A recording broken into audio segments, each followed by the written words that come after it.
Good morning. So I am coming live. Hey Dhanya. I'm coming live a little early, 1 hour early, because I have a very special guest who is joining me all the way from New York. So I have to make sure that she gets her sleep, and I didn't want it to be way too late. Hi, Dolma. Okay, Dolma is the one who gave me a nice haircut. I hope you like it. I don't think you can see much of it anyway. All right, so today, since we are going to be discussing sustainability, fashion, and all, I decided to wear this beautiful cloth neck piece that I got from By Hand from the Heart exhibition. And this was from Porgai. I think they are the people who are artisans from Lambadi district, Dharmapuri. And thank you, Aarti. I know you love this, and I think you can check their page out anyway. But today I am super excited to introduce my guest who I think is doing so much in the brand space, and I will let her do all the talking and tell us what she actually does. Okay,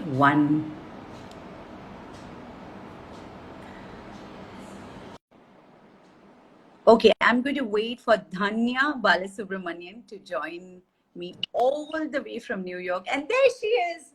Hi, Hi. Dhanya. Actually, you must be sipping your green tea. It's Well, way. I had a last cup of tea for the day without any caffeine in it. All right. Thank you. Thank you so much for being a part of this live. And if I may, introduce Dhanya. For me, Yes.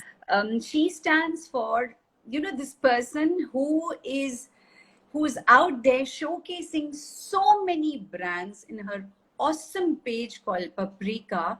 And you know what? She doesn't sell. So what does she do? So Dhanya, please first tell me about your childhood. Are you a Chennai Ponna?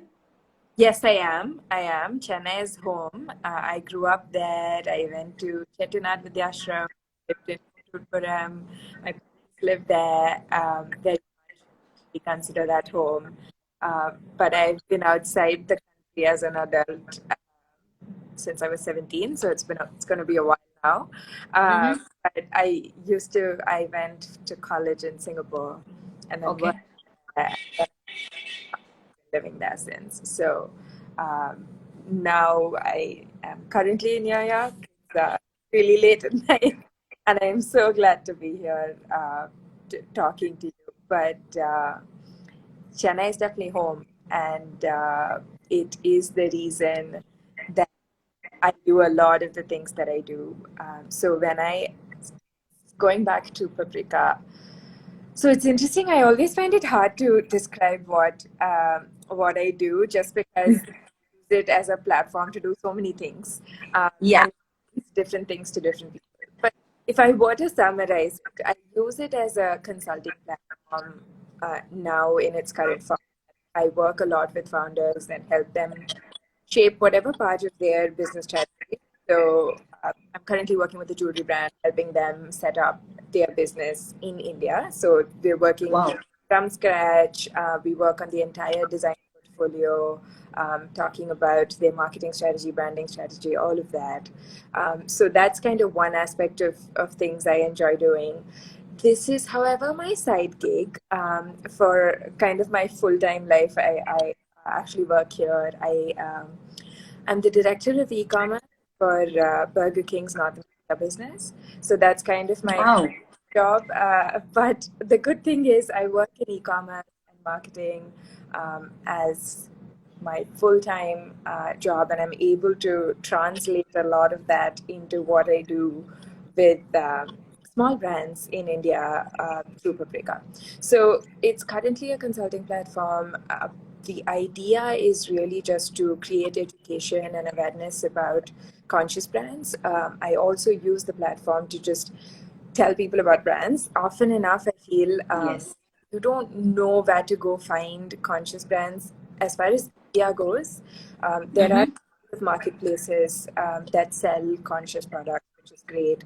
There are a ton of brands though, which are doing excellent work. I was just hearing about your jewelry from By Hand from the Heart, who one Yeah. more that does amazing work in curating a lot of these brands. And I think I just take joy in discovering these people myself, more Yeah. important than anything else, right? And as a result, just sharing that story with everybody else as well. Um, I started Paprika 9 years ago, actually, in 2012, because I was just curious Okay. about, Wow. hey, what is this thing? Like, I was in Singapore. I wanted to do something with India, and with the fashion industry, but I wasn't sure what that was. I didn't know I mean, my family has nothing to do with the fashion business, and so I said, okay, as an education thing, let me just start doing this, and I started on Pinterest. I was just like finding all these brands. I'd start pinning them together, and I was like, what's the point of Pinterest? It wasn't very interactive anyway, so I kind of just did that work to Instagram. And so in 2012, I started this platform.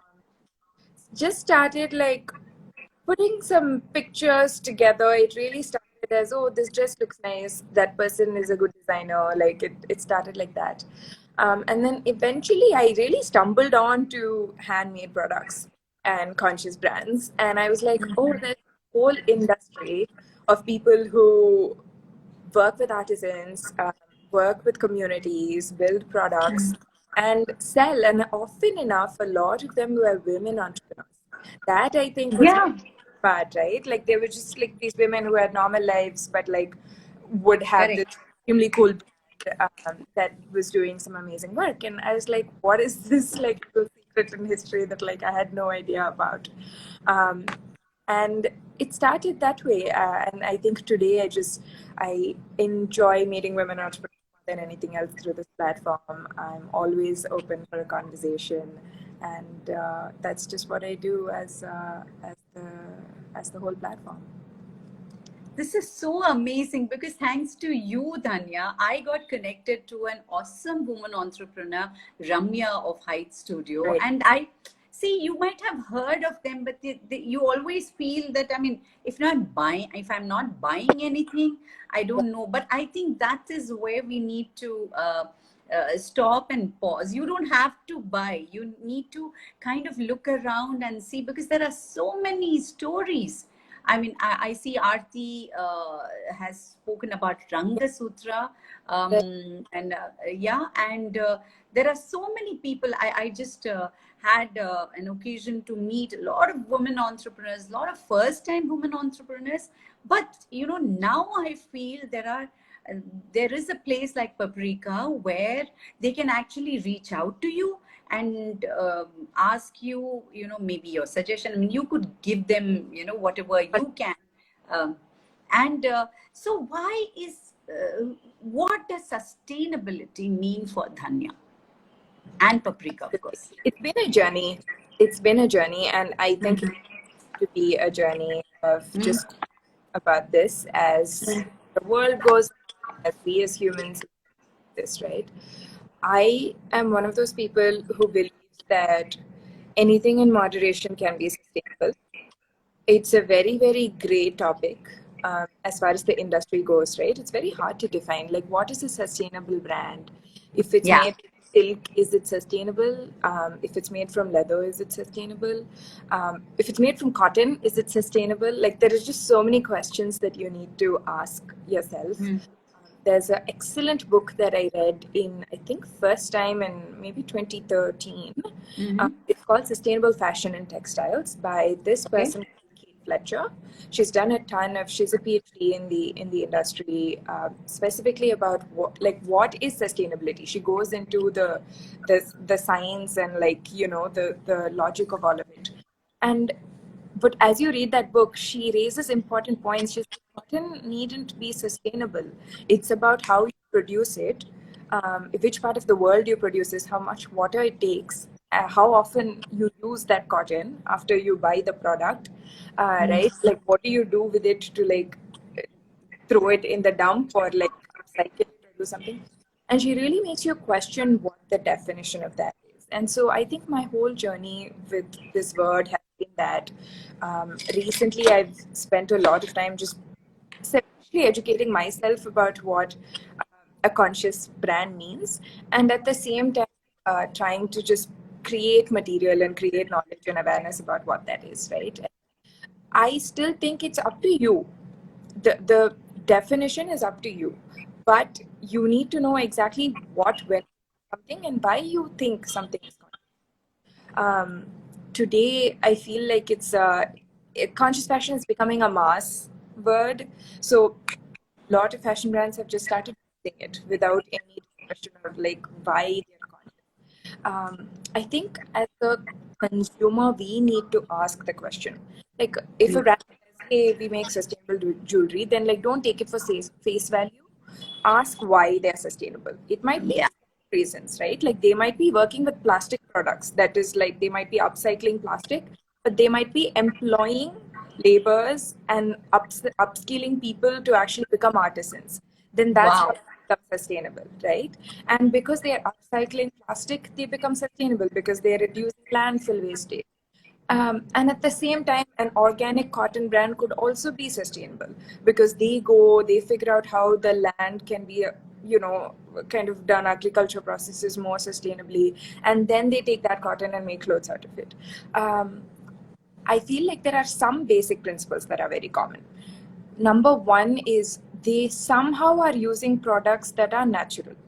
They are either like coming Natural. from Yeah. the earth, right? Yeah. It is a natural product, or the only exception is they are taking existing plastic, existing man-made material there and upcycling it. So those two are kind of, that's number one. Second one is they make all sustainable brands need to make durable products. You cannot make this beautiful looking cotton dress that like I can wear once and then after that becomes a piece of rag. Like I Yeah. see so often, and it's so hard to support such brands because you're like, well, I want to wear it 100 times and I need it to look the same way at least, right? So Yeah. that sustainability is there. I think that's a big piece. And then I think the final one is just how they treat their people. Do they have a community of artisans? Are they proud to talk about them? Uh, are they ashamed of talking about them? Like these are questions you need to ask, right? Like who is making these products? Is it imported from somewhere? Then like probably not, right? Like you're not creating employment. You're not creating support for artists. So I think there is just some common elements, and out of all the brands I see.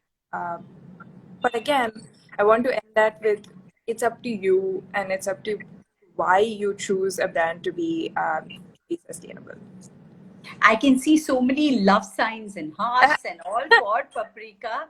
And thank you so much, Dhanya, for saying it so beautifully and so simply that it's finally up to us. So if I like this and they call themselves as, I need to ask. I mean, what Right, what makes this special, right? And I don't think we ask enough questions. We go to an exhibition and we just kind of say, oh, we just smile and we just take some brochures, and after that we kind of forget.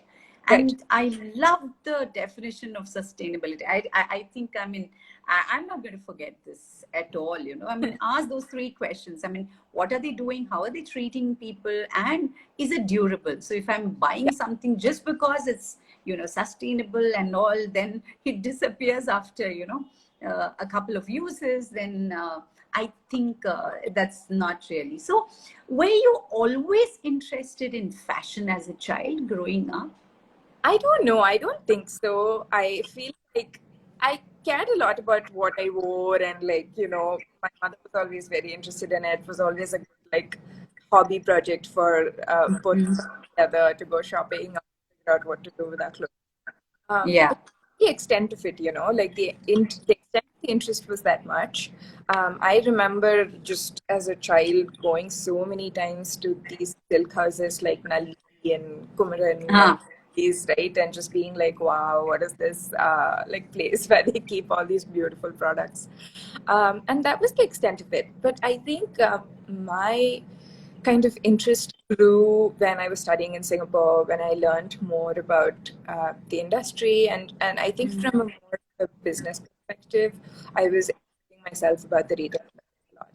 And so from there on, I think just the curiosity about how that business works and how everything grows increased.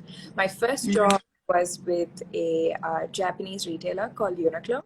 Um, Ah, I yeah. started here Okay. in Singapore. Yeah, I was running our flagship store there, and I learned kind of the fundamentals of retail. I used to work in the retail store Sundays, start my day at 6 a.m. in the morning, go on until 1 a.m.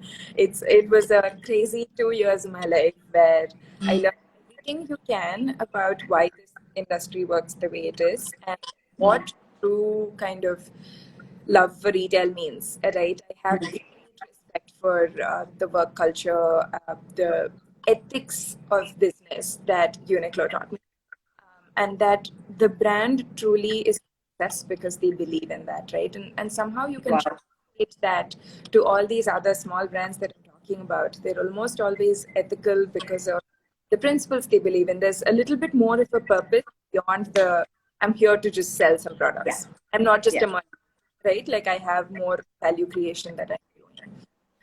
And I think it's been a long process of falling in love with it. I've tried to be in touch with the Indian market, whatever I was doing in like my what I call full-time life, and so I think it continues to be a love affair. So, you know what I'm getting, Dhanya, is that your love for, I think, fashion and curating these is actually coming from a question that you keep asking as to where is this coming from and are they going to sustain themselves for a longer period of time. So I can tell you that after this conversation I know that when I go I will ask questions. So people who are Right. whoever is watching and who will be watching the IGTV later, please ask questions. What does this brand really, take? Are you buying just because you just need to? I feel there is so much time and love and effort that goes into maybe a mali like this, and Huh. you just pass by and you say, oh, okay, I need to buy something from here, because each time they give you something, they are actually parting with something that it's a labor of love.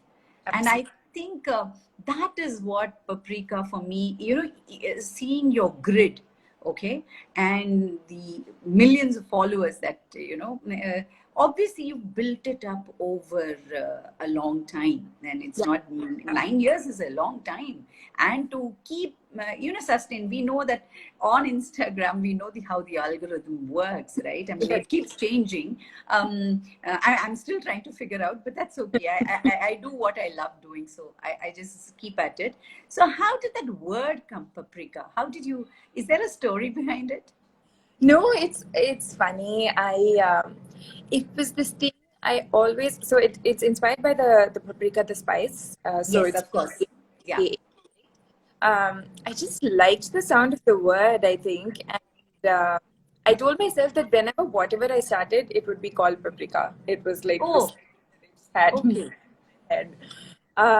And then when I actually started, I was like, should I name it the same spelling as the spice? And I was like, no, I should do slightly different. So then I put the double E. It was also easier to find a handle and all Yes. those things. And Yes. like it was like logistical reasons more than anything else. But then I think just the word became its own thing over time. I That's one more thing that I've enjoyed. I love the name, and it's given so much meaning to the community, right? Like the community. Yeah. And now I think paprika means like, hey, I go learn about cool, conscious brands in this place. And I love that. I love that we've been able to give meaning to that word, and like we've kind of made it stand for something. So when I saw that you've also curated for Tweak India 10 of the top South Indian, labels, fashion Yes, labels. yes. How difficult or easy was that? It was very hard. I was struggling to choose kind of what I would list. Yeah, this was when Tweak India started a little over a year Okay. ago. Yeah. Yeah. they were looking for curation across the country. And so I was like, I'm most passionate about South Indian brands. So, that's something I can talk about. And my shortlist kind of process for that was there were definitely a couple of more brands that like I really, really liked. But I said, hey, what at the end of the day, is this brand conscious? And is this brand, if somebody shops with this, right, like will they have a good experience with them and will they have a good learning experience with them? Those kind of three questions that I asked myself, I think I mostly put myself through that structure and said, okay, what are brands that are unique, that do exclusive special work, but at the same time make products that like you can trust and buy and have a relationship with the brand. And so that's how I kind of ended up shortlisting all those brands. And I'm fairly certain I could have done 20 instead of 10 as well. But Correct. it's a wonderful experience. I really, really enjoyed writing that piece and working on that. So when I think it was a journey for you to also discover more. And is there a process how you discover these people? Because see, now we have, of course, Instagram, social media, especially during COVID times. I think everybody has gone online because that was the only way to tell people, but. Is there any other process for you? Do people reach out to you? How does that entire process work?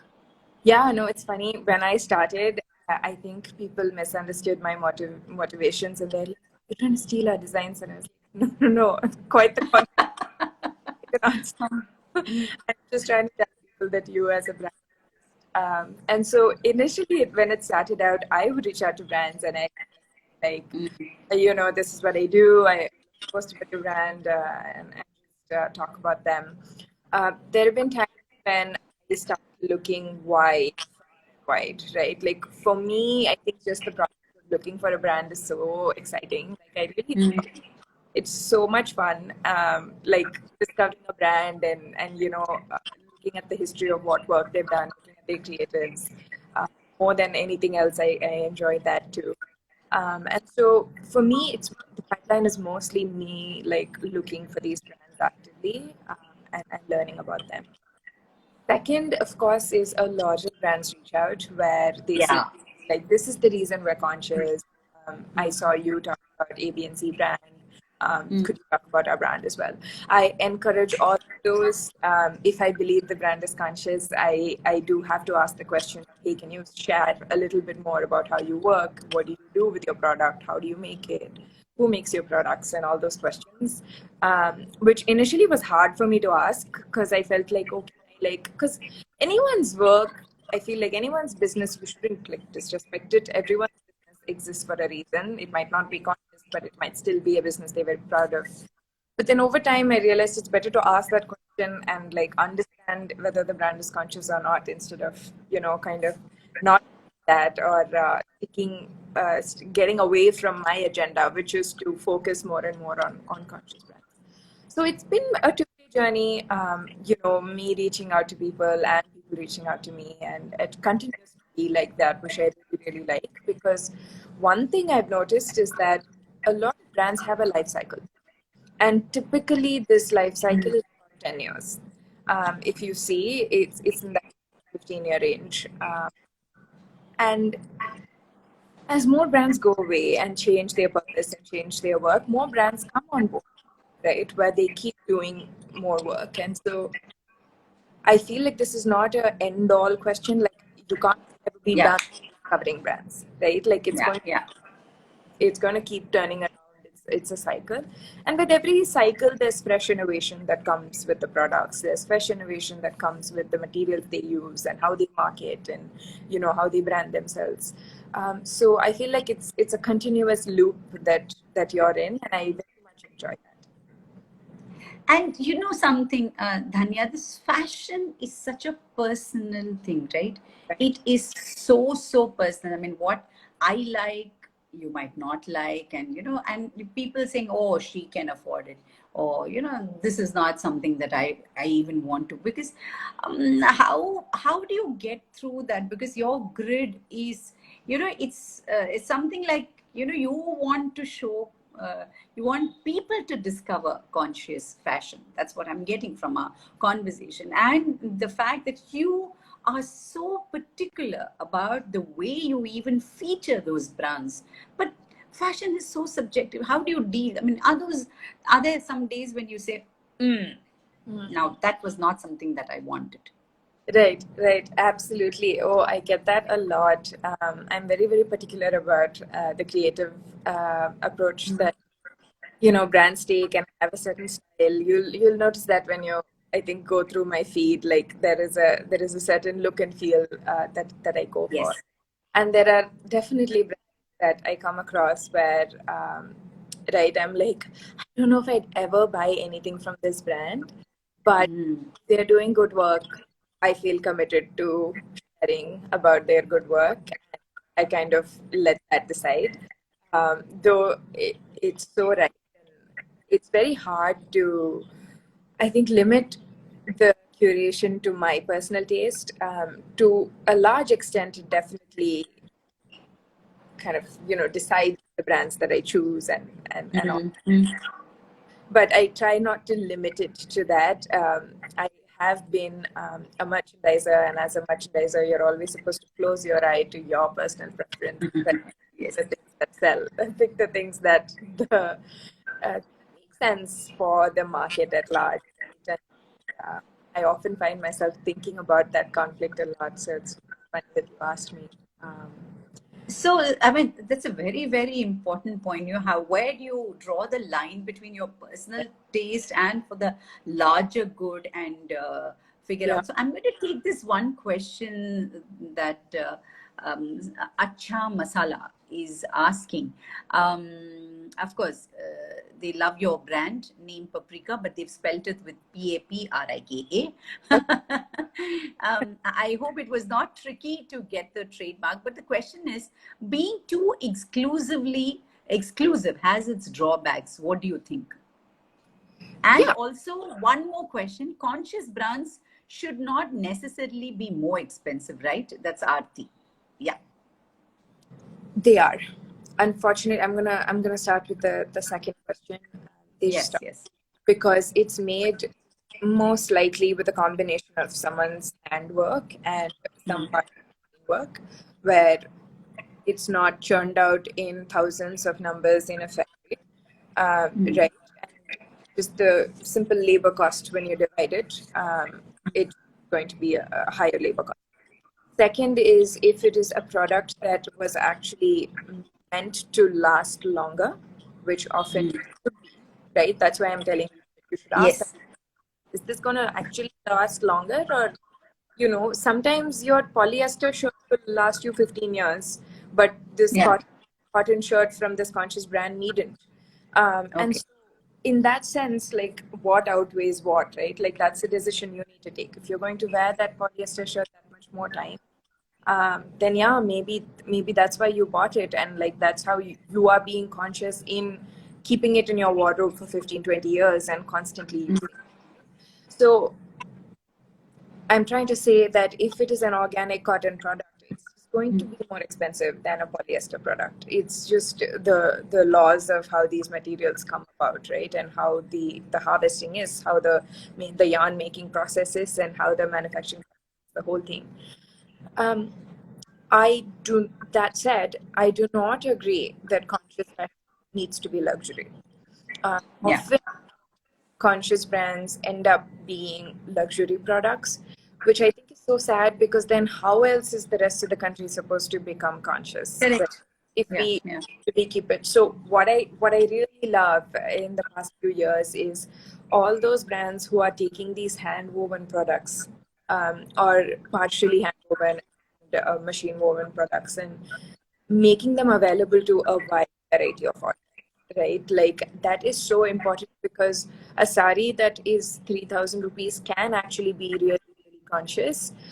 It needs 30,000 rupees, right? Like I think we need to start giving ourselves the permission to look for those brands, because a lot of those brands do exist and they are not as expensive as some luxury brands might make consciousness seem, right? And I think that's going to only come with you putting the time into this.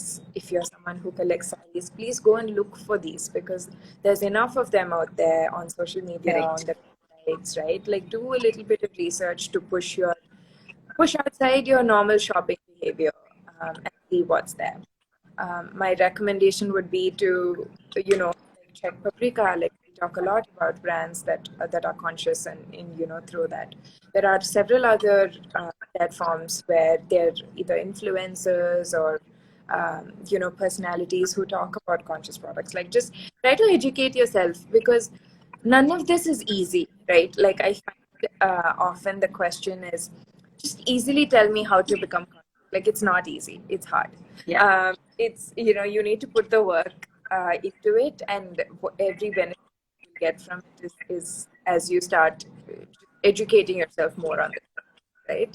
um, it's funny, the analogy that I love to use for me Yeah. personally is, how would my grandmother behave, right? My grandmother, How? Huh. how would Okay. grandmother behave?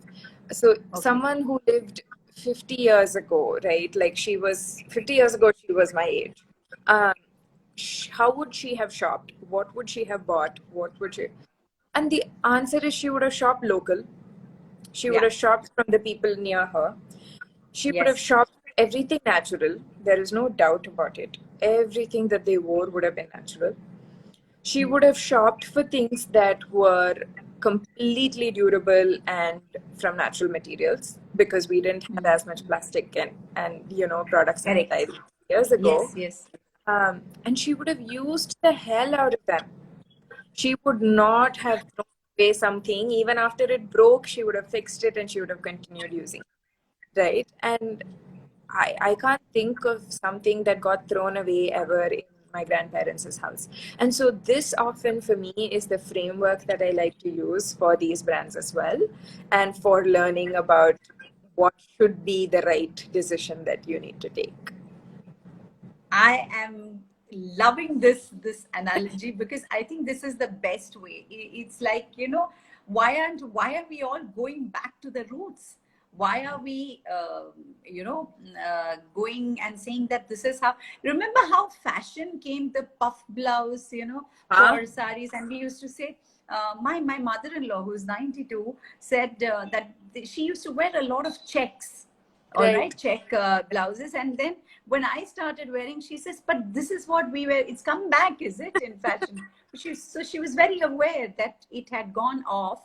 And she would wonder, why is it, and she gives me a lot of stories about how they had only this very few pieces of clothing. She said that's all we needed, but we would, reuse. And you're right, nothing got really thrown off. But now we are also facing the battle of plenty, right? This shopping without, do you really need that? Yeah. So I think I'll bring in my daughter, who said something that now I've learned how to shop is put it in the cart, Yes.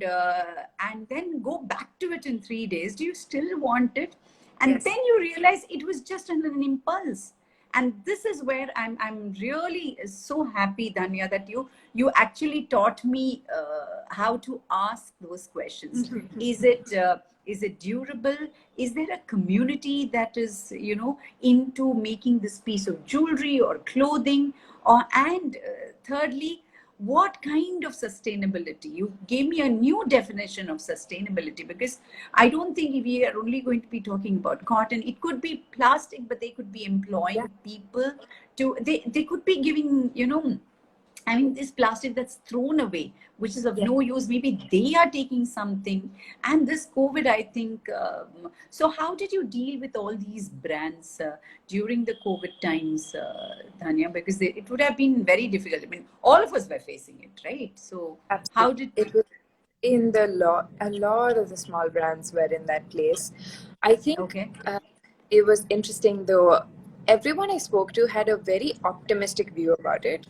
As much as it was like life got hard for that year, right? Like, we were budget got strict. Like, we were living from like earning to earning, reducing expenses, cutting down all the unnecessary expenses we might have had.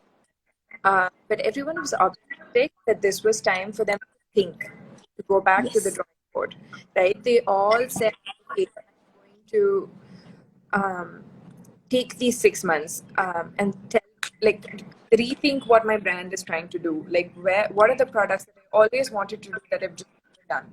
Now that like the sales focus reduced, right? It came back here. Um, and I think they all took that time to reflect on their business, on their practices, on what direction they want. So many people we started businesses. Like, what else do you want? Like proof for optimism that's there in people, right? Like a lot of them started businesses. And look, I'm always the person who's in support of that. I think if you feel like you need to create value, and if you feel like you can create value, like, you can do it. Over time, if it is a sustainable model, it will build itself into a business. You will see the opportunity in the market and you will continue to invest in it. I think it was amazing to see the number of people who said, there's this thing I've always wanted to do. I went ahead and did it and, started. Of course, the time is going to test, right? Like how hard it will be to keep that, whether COVID or not, because running a business is a hard job. And Yes. so, we'll see how many of them actually pursue and find a good product market fit in time. But more importantly, I think it would have given them the confidence to go and do something else, right? Even if you tried a Yeah. product and said, okay, this didn't work out, but I now have the confidence to go and approach somebody and work with them to make something, right? It might be a better iteration than what you started off with, but that's even better now because now you're working with more people. Give yourself the courage to do more. Fantastic, Dhanya. Cheers to Paprika. Cheers to you. Cheers to everything that you do, and make sure that people ask those questions. Pause button. I think there are still questions about being too exclusive has its drawbacks, and maybe we could just end with that question. Yeah, absolutely. Um, No, absolutely. If I understand the question correctly, I think the question is, hey, should you try to sell only limited amount of products, and right, like yeah. only products, or at least that's what I'm understanding the question to be. Um, I Everything has its drawbacks, right? But like you need to make your decision and have a certain niche and a certain like product that you're going for. Your brand needs to be known for something. Yeah, I know all the brands made masks, but I think that's very beautiful that everyone went and tried to make masks because we needed so much of them. At one point in time, like everyone was wondering, like, where are these masks going to come from for 1 billion people, right? And it's Correct. one per person, it's also multiple per person. Correct. So I think it's beautiful that we all did that. Are all those brands going to continue selling masks 1 year from now? I don't think so.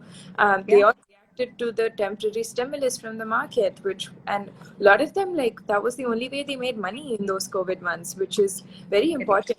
I think that decision was commendable. Um, Absolutely.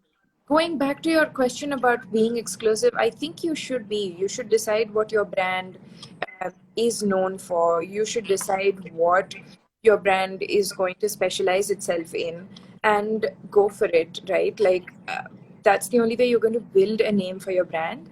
And then once you are able to do that, yeah, go and expand, then explore other things that work for you.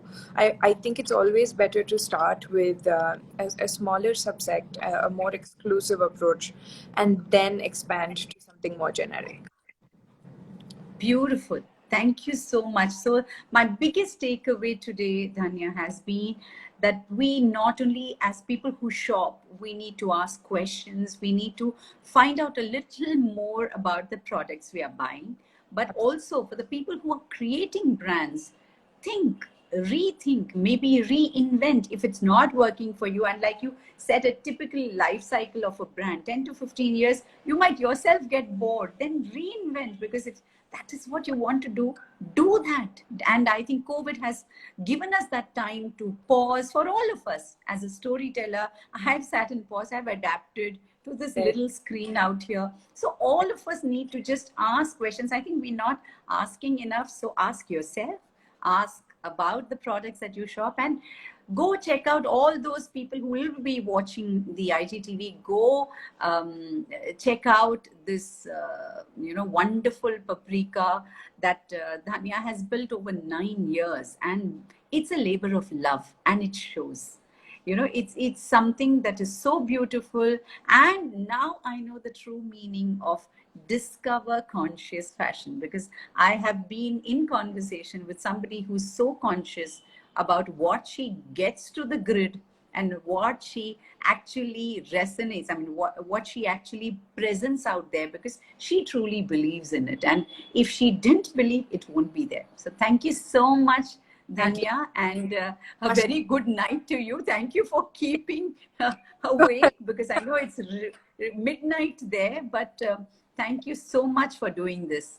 No, thanks so much for the opportunity. I always watch your live with everybody else. I remember the one with Charu, Shaswati, and Ramya. Yes.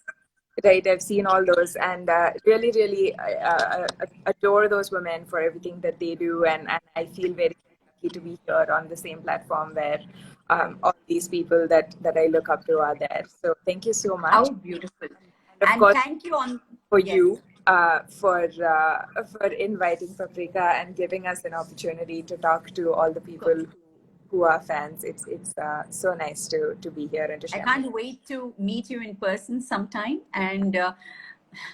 and a big shout out to Avanti, who is watching this, I know, for creating all those beautiful creatives Thank from you. the Art Brew company, her company that she and Raj, her husband, run. I mean, every week after week, they churn out this amazing creatives for me, and I couldn't thank them enough. So thank you so much. And thanks once again, Dhanya. A good night to you. Cheers to Sunday. Paprika. Thank you so much. Bye. Cheers. Bye. And all of those who are watching, I will be back next Sunday with another guest. So till then, stay happy and drink your coffee or tea. Okay, bye. Bye.